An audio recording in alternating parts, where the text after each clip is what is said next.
the good, the bad, and the Barça from Barcelona's 1-0 win over Getafe. So let's begin by discussing what was good about this match. First of all, we got the win. Okay, it wasn't the prettiest match, wasn't the most exciting match, but we got 3 points and we move on to the next. All right, like I said, I think Xavi had one eye on Copa del Rey for this match. A little bit of rotation, hesitancy to play Frankie de Jong and Araujo, which are, you can't overlook that. Okay, a lot of people were complaining about Xavi's substitutions and what is he doing with the this and the that. Copa del Rey rotations, resting Frankie and Araujo, Lewandowski and Ferran Torres suspended. You got to factor all that in, okay? So I'm going to say it was good that Xavi was able to figure out a way to get us 3 points without having all the cards in the deck, without having everything lined up and have an ideal situation. Had some injuries. We got a midweek match. All these things factored in. So good that Xavi figured it out. All right. Early on, making adjustments, swapping Rafinha and Dembele, making halftime substitutions. Much better than what we've seen from some previous coaches who stick to their tactics, stick to their lineup until the 80th minute when it's too late. Okay. So I'm glad to see that Xavi is making those changes. All right.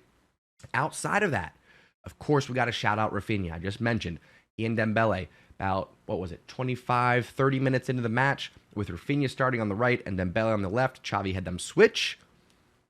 It didn't make a huge difference, but Rafinha did get the assist to Pedri. So what's good for Rafinha is that even though he's not having the breakout year that we wanted, even though he's not showing all of his potential, he's still showing up in these matches when we really need them. Rafinha is still getting goals, getting assists. So let's be patient with Rafinha. And let's keep in mind, he is a huge bargaining chip for Dembele, who has 1 year left in his contract after this. All right. It's another story. We talk about it a lot on here. I digress. I also want to shout out Christensen for having an excellent game, partnered with the man who's actually going to get the good box today, which is Jules Koundé. Playing at center back, this man was unbeatable. Every cross that came into the box defensively seemed like it was cleared out by Jules Koundé. Anytime that Getafe got out on that wing, up until Jules Koundé was pushed out to right back, the center of the pitch was not a problem for Barcelona. Any balls in, whether it's a free kick or a cross, Jules Koundé was there to head it clear. All right. I was going back and forth. Koundé, Christensen, either one could have gotten the good box. But Koundé, like I said, still coming back from his injury before the World Cup. Want to give him some special recognition. But that's not to look over Christensen, who is playing amazing, amazing football for Barcelona. With the good out of the way, let's talk about what was bad. I hate to do this. I hate to even do this. I hate to do it, okay?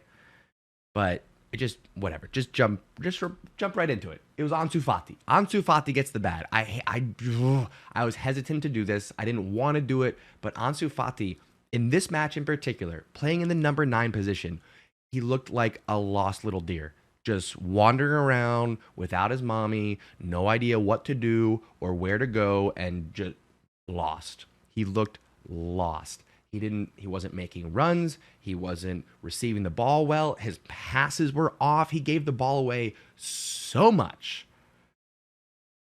With that said, I don't think the number 9 position is for Ansu Fati.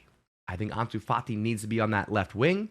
I think he needs to get the ball at his feet and run at the defenders. That's where Ansu is at his best. He can cut to the left. He can cut to the right and shoot. But playing at the number 9, he needs a lot more time. I think we actually missed Ferran Torres here.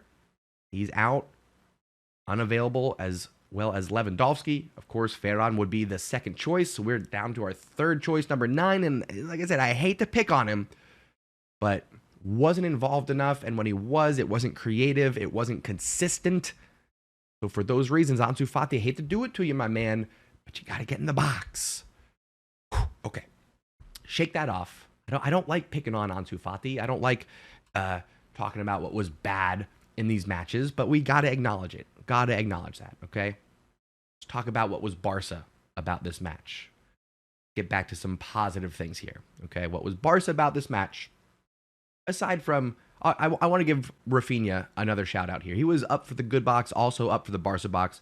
So Rafinha for the assist, I thought was absolutely incredible. But this Barca box goes to Pedri. It goes to Pedri. And here's why.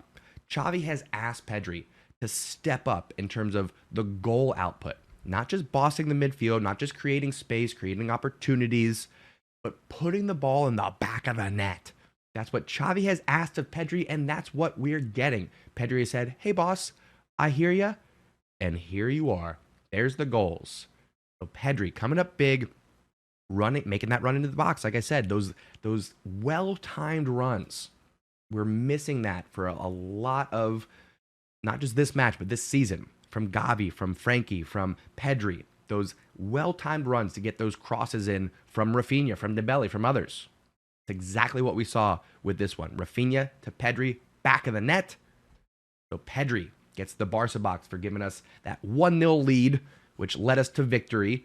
But that would have all been spoiled if not for the mustache man of the match, Marc-Andre Ter Stegen. Huge performance from Ter Stegen. Are you kidding me? Not one, not two, but three big saves to get all 3 points for Barcelona. One in the first half, two in the second half, including a late one. It looked easy peasy, but that's because Ter Stegen positioned himself so well. Huge stops, and I'll share with you this stat from Barca Center here. Goalkeepers with the best percentage of stops in the top 5 major European leagues this season. Ter Stegen, number 1 with 84%, above Diouf, above Pope, above Rui, and above Kepa Arrizabalaga. Kepa, not Kepa, whatever his name is. Doesn't matter. Marc Ter Stegen, my friends. Coming up huge, and he gets the mustache man of the match for his performance against Getafe.